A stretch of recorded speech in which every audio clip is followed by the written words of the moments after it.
हिंद सदवंदियाणं तिहुवणहिद मधुर विसदव काणम् अंतातीद गुणाणं नमो जिनाणं जिदभवाणं। कुंद कुंदाचार्य भगवान की जय। पंचास्तिका संग्रहामध्ये धर्म अधर्म आकाश काल या द्रव्यांची सिद्धी चालू आहे। म्हणजे हे पण कालद्रव्य सोडून बाकीची सगळी अस्तिकाय आहेत। जीवाचं वर्णन झालं, आता पुद्गलाचं झालं, धर्म अधर्म द्रव्याचं झालं। आता आजपासून आता आकाश द्रव्याचं वर्णन सुरू करणार आहेत। आज बरोबर नवीन टॉपिकला आलाय, बरोबर सांगता येईल येत जावा म्हणलं तर।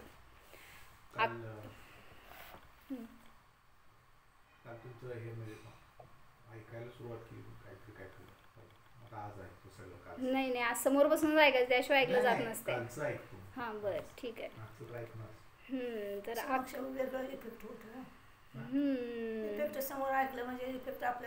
प्रत्यक्ष खावा म्हणते तो। काय म्हणलं एकांनी, आम्ही सीडीवर ऐकतो काय, आम्ही बाहेर नंतर ऐकतो असं लोक म्हणतात ना। तर सुमत प्रकाशजींनी सांगितलं एका प्रवचनात, म्हणले लोकांना ताजं मिळतं तर शिळं खावं वाटतंय म्हणून असं। आणि ते तशी विशुद्धी नसती राहतो, म्हणून मिळतंय आपल्याला तर मिळवावं, नसेल तर एक आपण एक्सेप्शन म्हणून ठीक आहे। आता महाराजांच्या कॅसेट आपण ऐकतो, आपणच फसवतो आपल्या स्वतःला। बरोबर, सगळे कामं करत ऐकणार तर किती विशुद्धी राहते। आता हे माझ्यासमोर सगळे बसलेले आहेत, ते काय थोडी बसलेत असं निर्विकल्प। तर आकाश द्रव्य अस्तिकायाचं वर्णन सांगतायत। म्हणजे आकाश द्रव्य सुद्धा अस्तिकाय आहे। 5 अस्तिकायांमध्ये एक आकाश द्रव्य सुद्धा अस्तिकाय आहे। अस्तिकाय म्हणजे स्मिता काकी नाही नाही, अस्तित्व म्हणजे अस्तिका। अस्ति म्हणजे अस्तित्व आहे, अस्तिकाय म्हणजे काय, काय म्हणजे बहुप्रदेशी। मग हे जे 5 द्रव्य आहेत ते बहुप्रदेशी आहेत, त्याची सिद्धी करतात। कुठले कुठले? जीव, पुद्गल, धर्म अधर्म आणि आकाश, हे 5 अस्तिकाय आहेत। बाकीचे सगळे एक प्रदेशी आहे कालद्रव्य, त्यामुळे तो अस्तिकाय नाही हे सांगितलं। नैना काकी माझ्यासमोर बसा।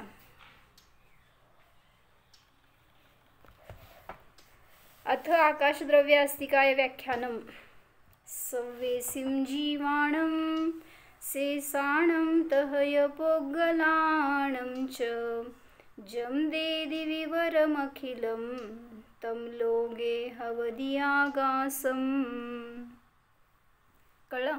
सव्वेसिं जीवाणं तह शेषाणं, नाही, सव्वेसिं जीवाणं यपोगलाणं य शेषाणं। काय? सर्व जीवांना, पुद्गलांना आणि शेषांना। कोण शेष? अन्य सगळे द्रव्य जे काय असतील ते शेष। जम विवरम, अखिलम विवरम देदी, जे अखिल म्हणजे संपूर्ण, विवर म्हणजे स्थान देतं, मोकळीक देतं, किंवा काय रिकामी जागा देतं, असं तर ते कोण आहे? तम आगासम लोगे हवदी, तम लोगे आगासम हवदी, ते लोकांमध्ये आकाश आहे। आकाश कशाला म्हणायचं तर जे जीव, पुद्गल आणि शेष सर्वांना, सर्व जीव सर्व पुद्गलांना आणि तसेच सर्व शेष द्रव्यांना जे संपूर्ण अवकाश देते ते आकाशद्रव्य होय। तुम्हाला काय माहिती आकाशद्रव्य म्हणजे कशाला म्हणायचं? आकाशद्रव्य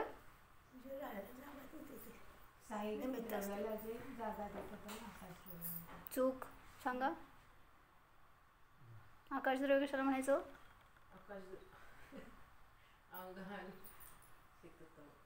बर, आकाशद्रव्य कशाला म्हणायचं?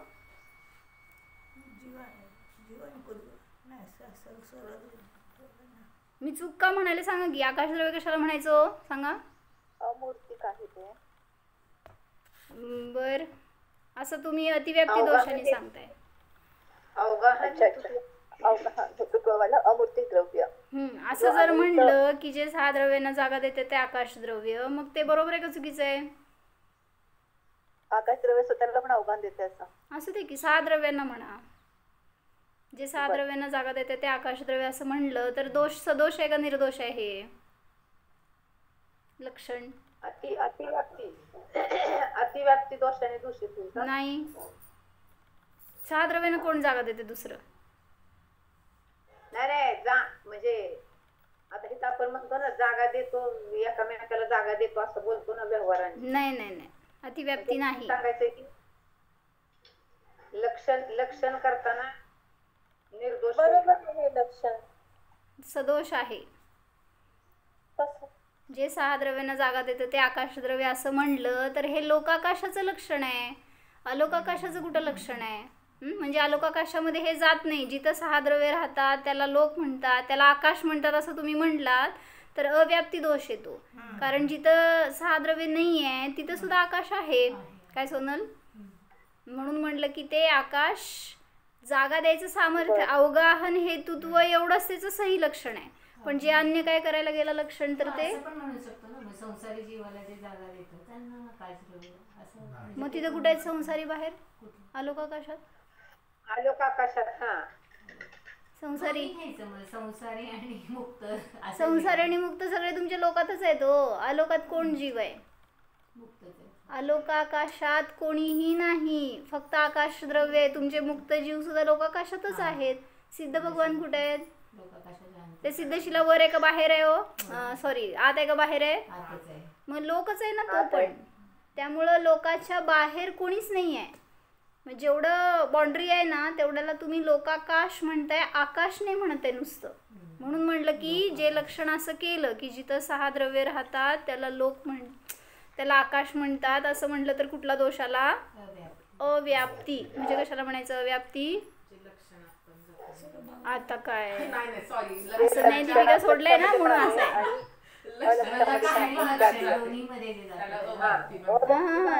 जो लक्षाच्या काही भागात जातो आणि काही भागात जात नाही. आर्यांच्या भाषेत सांगा की. आर्य लक्ष एक देश वृत्ती ही अव्याप्ती असं म्हणलं ना. लक्षाच्या एका देशामध्ये जे व्याप्त त्याला म्हणायचं अव्याप्ती दोष. मग आकाशद्रव्य अखंड आहे अनंत प्रदेशी. हां, लक्षण जे आहे ते लक्षाच्या काही भागातच राहतं. एक देश वृत्ती असते जिथं लक्षणाची. मग आकाशद्रव्य अखंड आहे, त्यातल्या थोड्या भागातच हे लक्षण जाते की सहा द्रव्य जिथं आहे त्याला आकाश म्हणतात असं म्हणलात तर बाकीच्या भागांमध्ये अन्य द्रव्य नाही आहे. मग त्याला तुम्ही आकाश म्हणणार की नाही म्हणणार? काय कळलं? मग जर आकाश म्हणणार तर तिथं हे लक्षण नाही करता येणार. म्हणून सांगितलं जिथं सहा द्रव्य राहतात त्याला लोक म्हणा, आकाश म्हणू नका. लोकाकाश म्हणा. मग सगळ्या दोषांनी रहित असं लक्षण केलं जातं. निर्दोष जे पण लक्षण आहे ते तीन काळात अबाधित निर्दोष असायला पाहिजे. म्हणून लक्षण काय केलं? अवगाहन हेतुत्व. विशिष्ट अवगाहन हेतुत्व. बरोबर. नुसतं अवगाहन हेतुत्व नाही, विशिष्ट अवगाहन हेतुत्व ज्याचं लक्षण आहे त्याला आकाशद्रव्य म्हणतात. ते पण घेऊ आपण. तोपर्यंत माहिती आहे सगळ्यांना आता ते उत्तर त्याचं, तरी पण घेऊ. आकाश स्वरूप आख्यानम एतत्. आकाश स्वरूपाचं हे व्याख्यान आहे. षड्द्रव्यात्मके लोके सर्वेषां शेषद्रव्याणां. सगळं समजण्यासारखं आहे. मी वाचते, तुम्हाला कळलं अर्थ काय सांगायचा अर्थ मला. षड्द्रव्यात्मके लोके, सहा द्रव्यात्मक लोकामध्ये सर्वेषां शेषद्रव्याणां यत् समस्त अवकाश निमित्तम.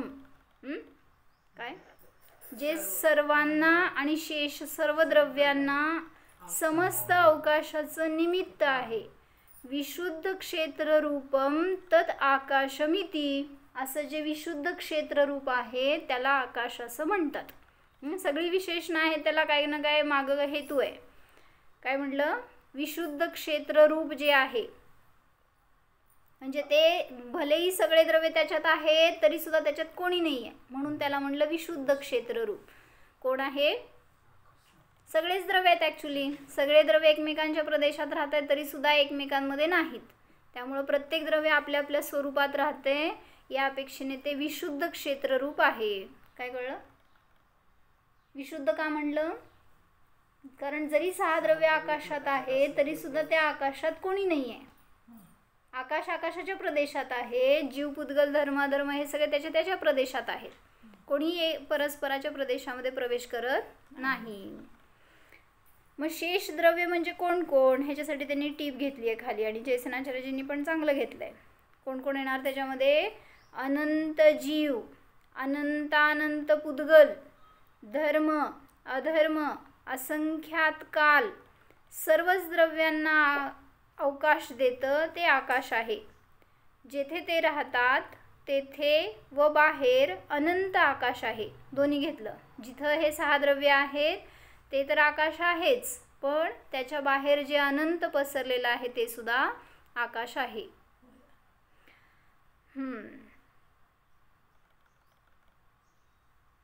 अनन्य कुठं घेतलं हे? पुढच्या गाथेचं आहे. काय सांगितलं? अनंत जीवांना जे आकाश देतं ते, अवगाहना देतं ते आकाश. आता स्थूल करताना परिभाषा अशी करणार तुम्ही, पण त्याला लोकाकाश म्हणणार, आणि बाहेर जे आहे ते अनंत पसरलेलं अलोकाकाश आहे. मग एका ठिकाणी विचारली शंका चैतन्य रत्नाकरमध्ये, मी नाही आणलं पुस्तकात, की जे अनंत पसरलेलं आकाश आहे म्हणजे अलोकाकाश आणि लोकाकाशाला कलर वेगळा वेगळा आहे का? कसं? मग कुठला कलर आहे? कलर नाही हे सांगायचं नाही. म्हणजे काय तुम्ही एकच कलर आहे असं सिद्ध करायचंय काय? कलरच नाही. कारण कलर हे पुद्गलाचा गुण आहे. म्हणजे तुम्ही अजून आकाशच बघताय. म्हणजे काय रंगानी सहित आहे ते पुद्गल आहे, जीव नाही. म्हणून तिथं सिद्धी केली की आकाशाला कुठलाही कलर नसतो, तो अवर्ण स्वरूप आहे. मागं सगळं घेतलं होतं त्यांनी. धर्मद्रव्या समानच आकाशद्रव्य सुद्धा अमूर्तिक आहे, वर्णरहित आहे, रूपरहित आहे, गंधरहित. सगळं ती जी गाथा धर्मद्रव्याची घेतली होती तशाच प्रकाराने सांगितलं. तर जयसेनाचार्य थोडं चांगला खुलासा करतायत वाचून. मागच्या गाथेची थोडीशी रूपरेषा घेतली आहे. एवं धर्म अधर्म उभय व्याख्यान मुख्यत्वेन व्यवस्थापन मुख्यत्वेन तृतीय स्थले गाथात्रयम गतम. अशा प्रकारे धर्म अधर्म दोन्हींचं व्यवस्थापन करण्याच्या म्हणजे सिद्धी करण्याच्या मुख्यतेने तिसऱ्या स्थळामध्ये 3 गाथा गेल्या. धर्माधर्म द्रव्याची सिद्धी ऐकली आहे. कशा रीतीने ते सिद्ध केले हे चांगलं वर्णन सगळं झालं, आम्ही केलं, वाचून झालंय ते. कारण आपण असं विचार करत नाही, ॲक्च्युली जे आपण लावलं ना ते सगळं आकाशद्रव्याला त्यांनी पुढं लावलं आहे गाथेमध्ये. धर्मद्रव्य गतीला का हेतू, धर्मद्रव्यच का हेतू, अधर्मद्रव्यच स्थितीला का हेतू, बाकीचे द्रव्य का नाहीत, ह्याचंच असंच खुलासा पुढं आकाशद्रव्याला केलं आहे की आकाशद्रव्य अवगाहनेला तेच एकटं का हेतू असं.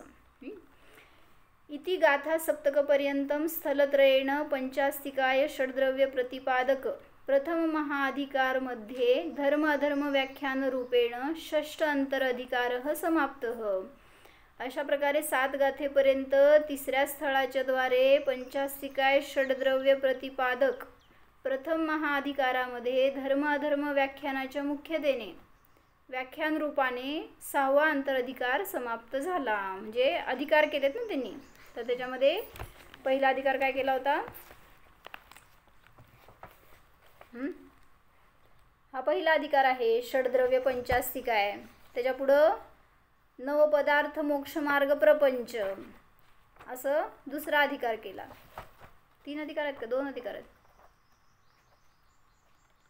बिजू काकी किती अधिकार आहेत?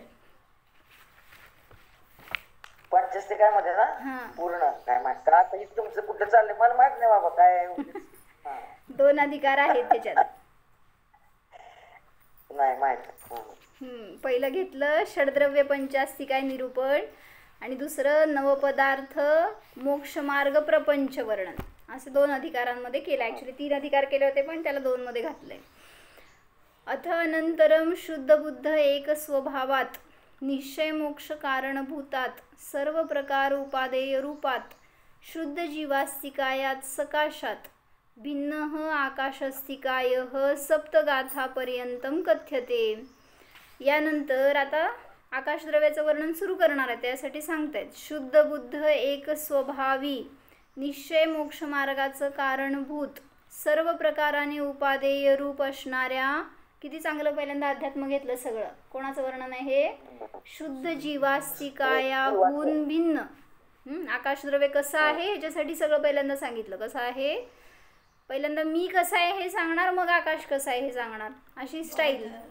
फक्त जीव नाही ह्याला आणि ह्याला. बरोबर. आकाशद्रव्या समानच जीव आहे. समानता सांगावं. आकाशद्रव्यात आणि जीवात काय काय समानता आहे?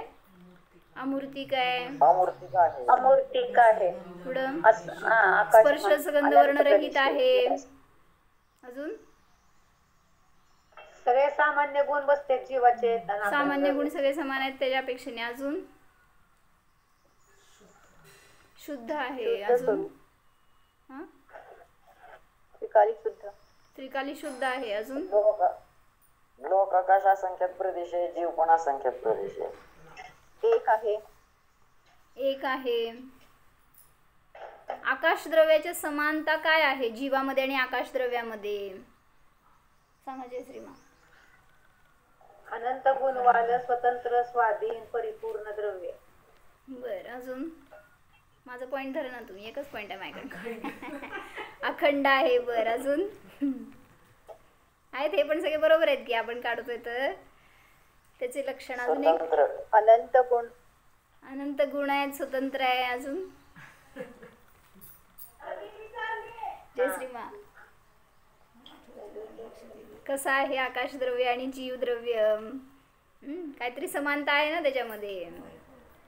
हे सगळं सांगितलं बरोबर आहे की अमूर्तिक आहे, स्पर्श सुगंध वर्णरहित आहे, किंवा उत्पादवे द्रव्यवाला आहे. उत्पादवे द्रव्यवाला आहे. बरं, अजून शाश्वत आहे. अनादि अनंत आहे, त्याला पण नाश नाही आहे, ह्याला पण नाश नाही आहे, त्यामुळे शाश्वत आहे. ठीक आहे, चला. तर धर्मद्रव्य आणि अधर्मद्रव्याची पण आपण जीवाशी तुलना केली होती, तसंच आकाशद्रव्याची पण केली. आता सांगा डिफरन्स काय आहे आकाशद्रव्यामध्ये आणि जीवद्रव्यामध्ये? काय डिफरन्स? अनंत प्रदेशी आहे, जीव असंख्यात आकाश अनंत प्रदेशी आहे, जीव असंख्यात प्रदेशी आहे. आकाश सगळ्याला अवगाहना देतं, जीव देत नाही. आकाशामध्ये विशिष्ट अवगाहनत्व आहे, जीवामध्ये फक्त अवगाहनत्व गुण आहे, प्रतिजीवी गुण. जीव सगळ्याला जाणतोय, आकाश जाणत नाही. जीवामध्ये चेतना आहे, आकाशामध्ये चेतना नाही. लिहा, किती चांगलं चांगलं सांगायला लागले सगळे, लिहा. पुढं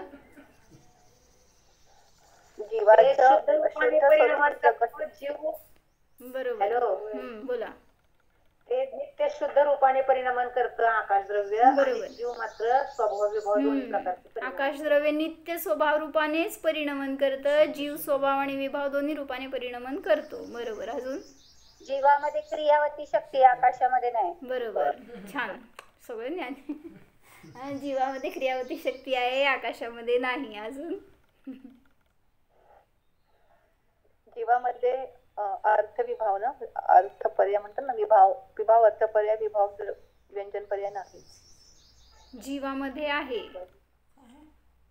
आणि आकाशामध्ये नाही. तेच घेतलं की व्यंजन पर्याय, अर्थपर्याय आणि व्यंजन पर्याय रूप परिणमन जीवामध्ये आहे, आकाशामध्ये नाही. अजून एक पॉइंट आहे माझ्याकडे, बोला. वैभाविक शक्ती आहे. बरोबर, जीवामध्ये वैभाविक शक्ती आहे, आकाशामध्ये नाही. जसं क्रियावती शक्ती लावली तशीच आकाशामध्ये वैभाविक शक्ती नाही. अजून एक शक्तीचा स्वभाव परिणाम पण आहे ना. कोणाचं? वैभाविक शक्तीच आहे की, पण वैभाविक शक्ती फक्त जीवातच आहे, आकाशामध्ये नाही आहे.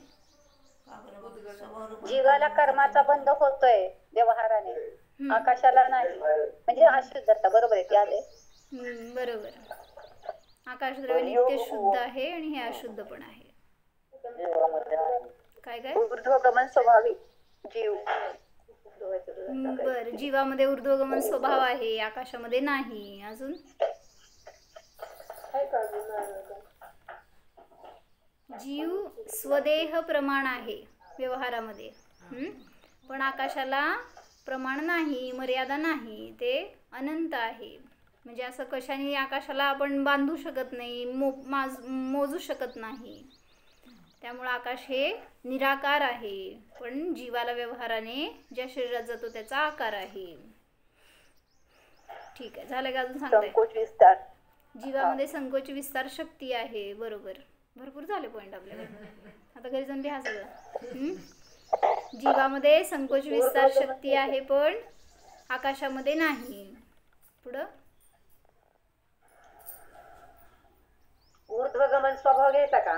घेतला की त्यांनी सांगितलं की ऊर्ध्वगमन स्वभाव जीवामध्येच आहे, बाकी अन्य द्रव्यांमध्ये नाही. असमान जाती पर्याय म्हणजे असमान जाती द्रव्य आहे ना, म्हणजे जीव आणि पुद्गल, तसं आकाश स्वतंत्रच आहे. बरोबर. असमान जातीय रूपाने परिणमन जीवाचं दिसून येतं, म्हणजे जीवाचा संश्लेष संबंध होतो पण आकाशाचा होत नाही. बरोबर. शांत झालाय का अजून बोलताय? काय सांगताय का जयसीमा? जाणतायत. तर आकाशाला जाणणारा जीव आहे, पण जीवाला आकाश जाणू शकत नाही.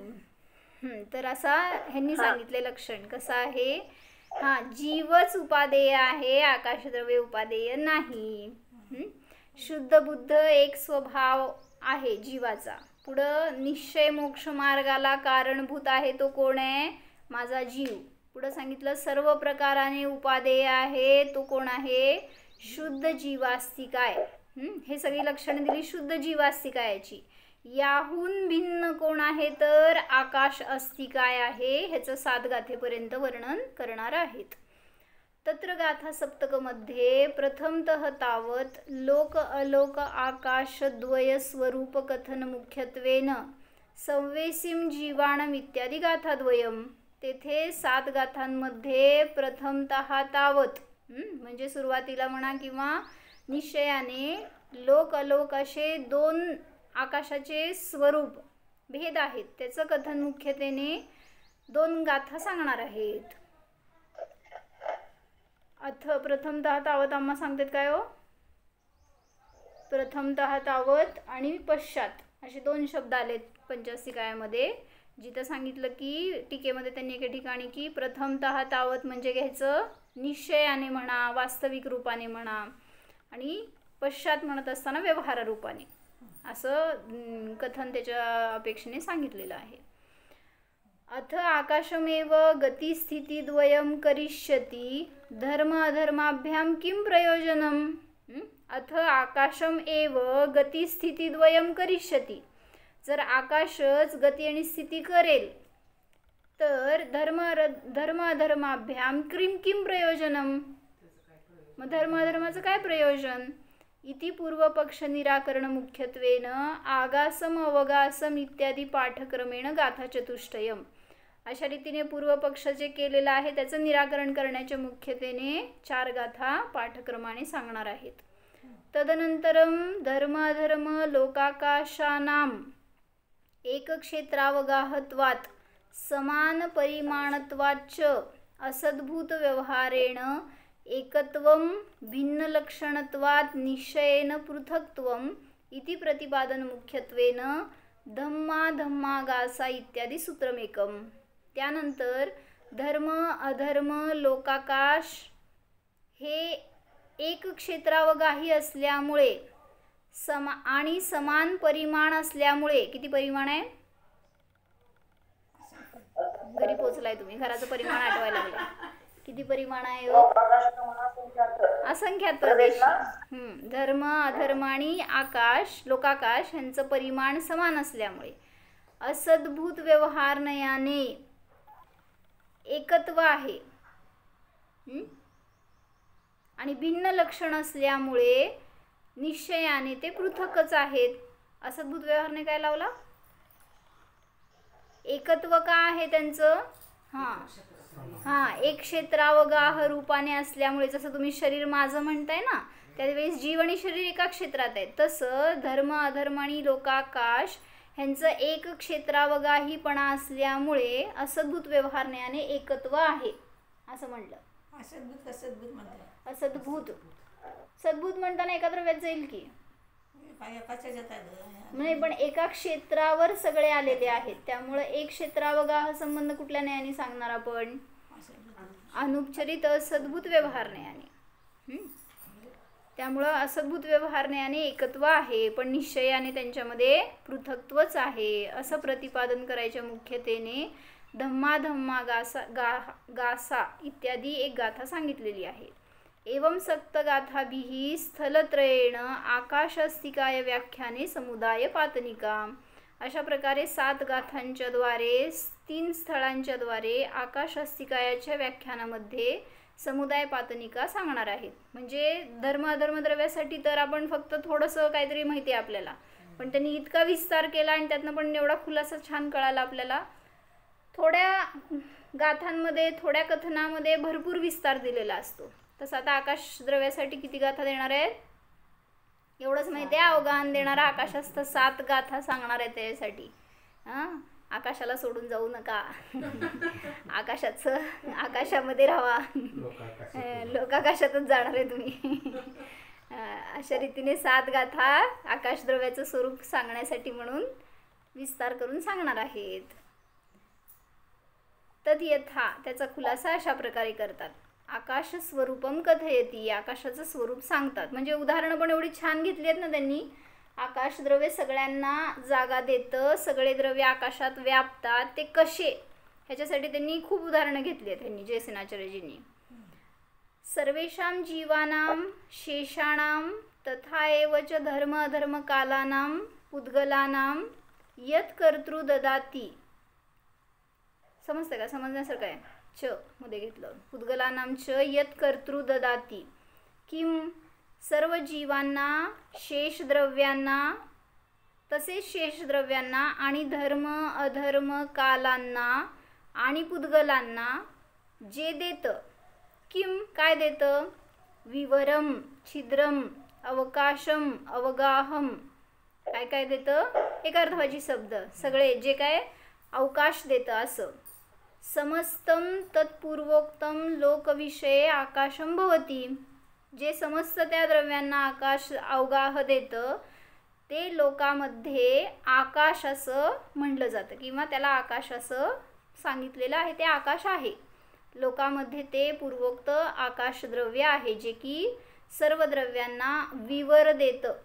विवर शब्द वापरला त्यांनी. विवर म्हणजे तुम्ही विवर म्हणता ना, कुठं असतं ते? आकाशामध्ये.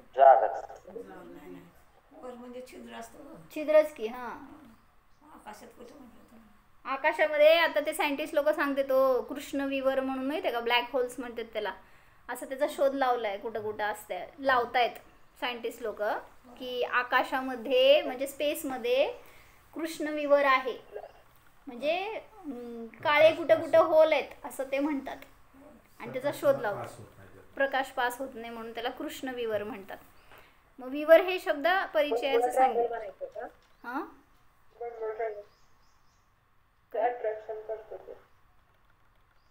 काय मला कळलं नाही. कोण कोणाशी बोलाले? बरमुडा ट्रायंगल का वेगळं असतं? नाही नाही नाही नाही, बरमुडा ट्रायंगल तर समुद्रात आहे. हे कृष्ण विवर जे म्हणतात ना, स्पेसमध्ये दाखवतात. हो, जर त्याशी काही रिलेशन नाही आहे आपल्याला, फक्त मला ते विवर शब्द सांगायचा होता म्हणून सांगितलं. विवर म्हणजे छिद्र. तर त्यांचा आकाश वेगळंच आहे आणि आपण जो आकाश सांगतोय तो अमूर्तिक आहे. ते शेतकरी विवरात जायचं म्हणतात की, विवरात म्हणजे काय? ते शेतात म्हणतात की विवरात जायचं म्हणजे कुठं माहिती नाही. शेतकरी कुठं जातात? शेतकरी विवरात जातात म्हणजे काय? जायचं असं म्हणतात. जायचं म्हणतात. वावर शब्द वापरले. वावर म्हणजे काय? वावर शब्द वापरले. बरोबर आहे. बावरी. वावरी म्हणजे विहीर. विवर नाही, वावरी. नाही, विवरात जायचं म्हणतात की शेतात जायचं. म्हणजे जिथं शेती नाही की नाही असं वावरात जायचं. नाही नाही, वावर नाही, विवरच पाहिजे म्हणते ना. जाऊ दे, शेतात जाऊन या आणि विचारून या काय म्हणतात त्यांनी, कशाला म्हणतात वावर विवर. म्हणत नाही ते म्हणजे अपप्रवेश होऊन झाला असं वावर शब्द. बर, ठीक आहे. नाही नाही, विवर म्हणजे होल. हा ना, मग ते विहिरीत वगैरे जायचं असं काय म्हणत असतील. कुठं विहीर आहे बघायला किंवा बघायचं वावरातच म्हणतात, विवरात नाही. नाही. चला, पुसून टाकलेलं आहे सगळं, सोडून द्या. विवरणे वावर. अत्र आह शिवकुमार महाराज नामा. हे भगवन, म्हणजे आता हे शिवकुमार महाराजांसाठी लिहिलेला आहे हे ग्रंथ, आणि ते समोर बसलेत शिष्य म्हणून, आणि त्यांच्यासाठी खुलासा करतायत आचार्य. तर शिवकुमार महाराजांनी प्रश्न विचारलाय. आपल्याला कोणाला प्रश्न येत? सगळे निशंक आहोत आपण. हे भगवन लोकः तावत असंख्यात प्रदेशः. लोक केवढा आहे हो? असंख्यात प्रदेशी आहे. तत्र लोके निश्चयेन नित्य निरंजन ज्ञानमय परमानंद एकलक्षणाः अनंतानंत जीवाः तेभ्यः अपि अनंत गुणाः पुद्गलाः लोकाकाश प्रमित प्रदेश प्रमाणाः कालाणवः धर्म अधर्म उच्च इति सर्वे कथम अवकाशम लभन्ते इति. समजलं? शिवकुमार महाराजांनी प्रश्न विचारलाय. हे भगवान, लोक तर किती प्रदेशी? असंख्यात प्रदेशी आहे. तेवढ्यामध्ये अनंतानंत जीव, अनंत गुणवाला पुद्गल, त्याहून अनंत गुणवाला, अनंतानंत जीव, त्याहून अनंत गुणवाला पुद्गल, लोकाकाश प्रमाण प्रदेशवाला, धर्म अधर्म द्रव्य, आणि तेवढे कालाणू. असं लावायचं. लोकाकाश प्रमाण कालाणू आणि धर्म अधर्म सर्व द्रव्य कथम अवकाशम लभन्ते. कशा प्रकारे अवकाशाला प्राप्त होतात? म्हणजे एवढंच आहे ना तुमचं लोकाकाश. किती आहे हो? दिसायला आपल्याला असं तर छोटं दिसतंय, मग त्याच्यामध्ये एवढं सगळं कसं व्याप्तंय, असा प्रश्न आहे. मग त्याला उदाहरणं दिली आहेत त्यांनी. काय उदाहरणं दिली आहेत? भगवान आह एक अपवरके अनेक प्रदीप प्रकाशवत. एक एक उदाहरणं बघू. काय म्हणले? अपवरक म्हणजे रूम, खोली, जागा. असं एका रूममध्ये अनेक प्रदीपांचा प्रकाश जसा व्यापतो. काय म्हणले हो? म्हणजे एकाच खोलीमध्ये तुम्ही एक लाईट लावा तर ती पूर्ण खोली त्या प्रकाशाने भरली. दुसरं लावा, कुठं गेला प्रकाश? त्याच्यातच व्यापला. तिसरं लावला. असे अनेक प्रकाश दिवा लावले तरी सुद्धा ते सगळे एकमेकात व्यापले. असं नाही होणार की इथं प्रकाश आहे तर इथं नाही जाणार, दुसरीकडे जाईल, असं नाही होणार. जसं ते प्रकाश त्या खोलीमध्ये अनेक दिव्यांचा असला तरी पण तो व्यापतो, तसं लोकाकाश असंख्यात प्रदेशी असलं तरी त्यामध्ये सगळे हे द्रव्य व्यापतात. कळलंय काय? अनेक प्रकाश,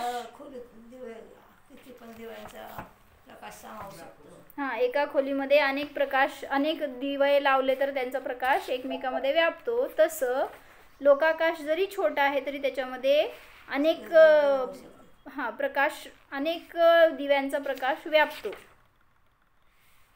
त्यांनी घेतलंय. प्रदेश वेगवेगळेच असतात. प्रदेश एक आहेत का वेगवेगळे आहेत? प्रश्न आहे शिवकुमार महाराजांचा.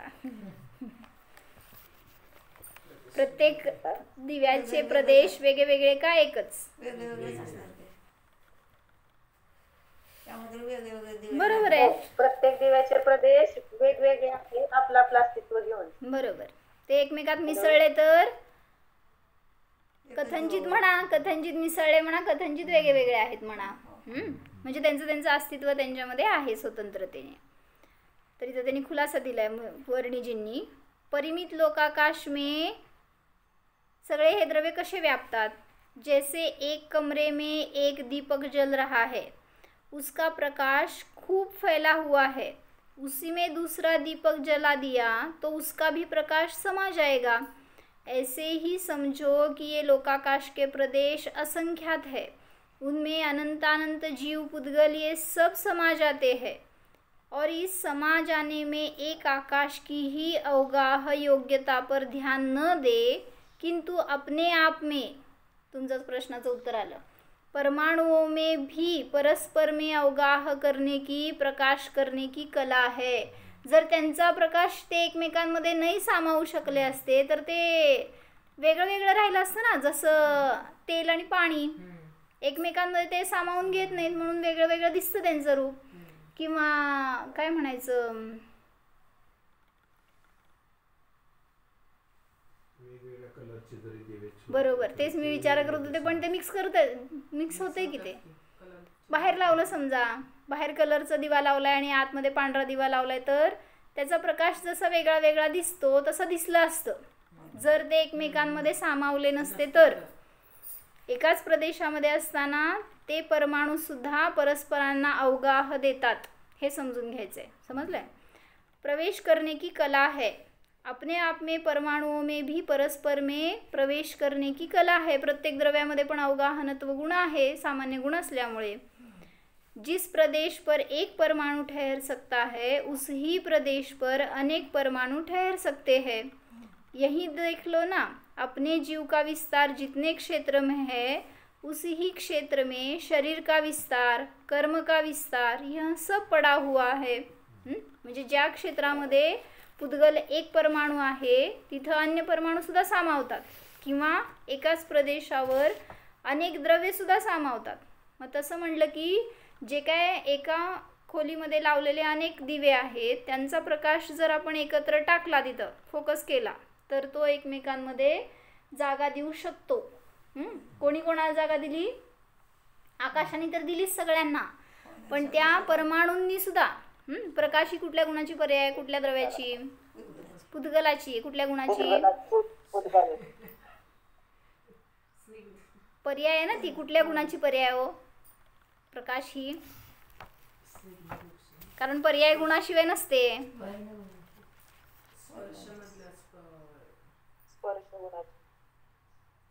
स्पर्श गुणाचे आमच्याकडे 8च पर्याय आहेत.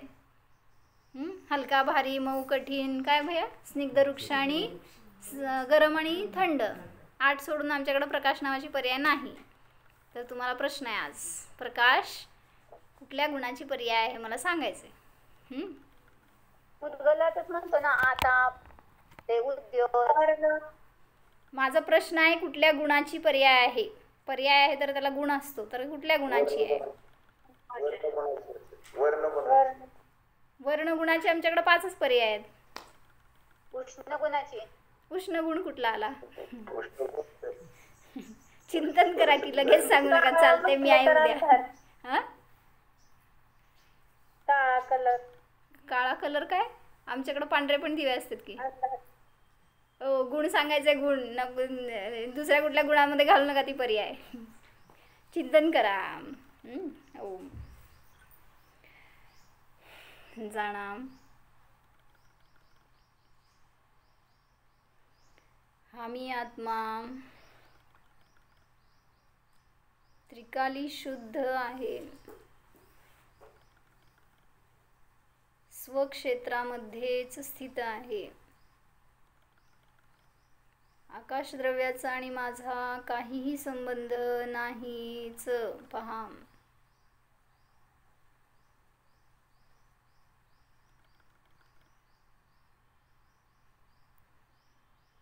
स्वपरप्रकाशक स्वरूपोऽहम्, ज्ञाता द्रष्टा स्वरूपोऽहम्, अवगाहनत्व गुणसंपन्नोऽहम्. ओम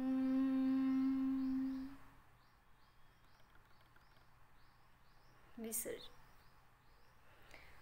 नमो अरिहंताणं, नमो सिद्धाणं, नमो आयर्याणं, नमो वज्रायाणं, नमो लोये सवसाहूणं.